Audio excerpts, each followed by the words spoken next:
See this line of snow and rain here. There's potential for snow squalls tomorrow. What that's going to mean is potential for rapid changes in the weather, especially in the mountains with that snowfall. It's going to be hard to see when you combine that with 70-mile-per-hour gusts. Here's 4 a.m. Again, we see this big dot of red.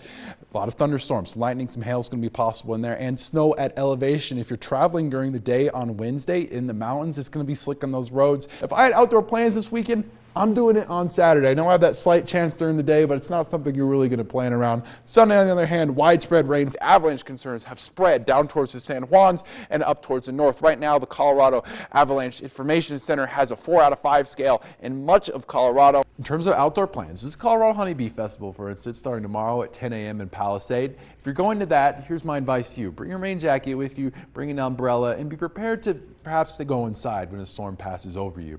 And so you may end up seeing some of the grass look a little bit grayer, a little bit drier as you move to the next few days. But that's because Mesa County is trying to use the water as responsibly as possible. In terms of rainfall totals, I have ½ inch of rain here in Grand Junction by the time we end on Monday. That's good. We need that rainfall for sure. However, my forecast does have a lot of clouds across the western slope in the morning, which means more widespread, less intense rainfall, and totals only near 1/10 of an inch to 1/5 of an inch here in Grand Junction. Here's Tuesday at 10 a.m. I do have scattered rainfall chances during the day. Many of us are going to remain dry. I'm not even putting a rainfall total on it because it's just going to be scattered pop up here and there. Western Colorado, we like to get out and enjoy nature, but sometimes that means snow flurries and strong gusts in the Grand Valley. I'm down at Colorado National Monument where the snow has not ended all day long. Back into the low 80s here in Grand Junction as we move to tomorrow, just in time for JUCO. And then we're seeing this clouds start to clear out, a lot more sunshine, easy to get some burns outside, need some water with you as we move into the weekend. You can just see it from the Grand Mesa. There's no snow to cap off those mountains. It's just sludge up there. If you do have those winter travel plans, especially over towards the Divide, again, that West Elk Range right now, and further south near San Juan, snow will be ongoing. And I am meteorologist Ian Kowalski. I am no fraud, so I went outside myself a few moments ago to see what's happening with the weather. Light sprinkles ongoing, and you can feel it in the air. It feels like it's going to rain any moment now to those 50s in the overnight hours. So no matter what time you're getting out, of course, it's still feeling not quite like this portion of spring should, more like the beginning of summer. Plenty of sunshine tomorrow to keep you warm. Maybe get a little bit of that sunscreen if you're super sensitive. We're getting back in the low 70s, high UV index, but still a nice day overall. Bernie, you're only one man. Some people like nice, calm, spring-like conditions. But yeah, I would like I carry the burden of many men, though, Ian. That's true. He speaks for the people as anchor.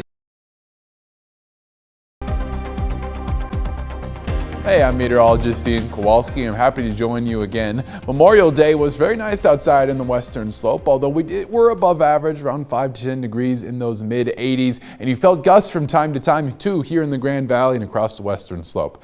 However, we didn't get too much rainfall. That's coming tomorrow, and I'll time that out for you here in a moment. Let's live in this moment. 73 in clear skies, low humidity, rising pressure, 13-mile-per-hour winds, and sunrise is coming up at 5:53 in the morning.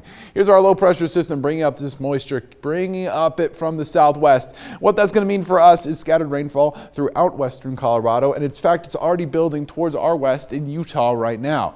However, the majority of our rain is not expected this evening in spite of the moisture actually starting to get up into the air a little bit. Now, we will look at our model here and see at 11 o'clock. It is trying to get some more rain going. I do not think it's going to be this aggressive outside of here in Garfield County.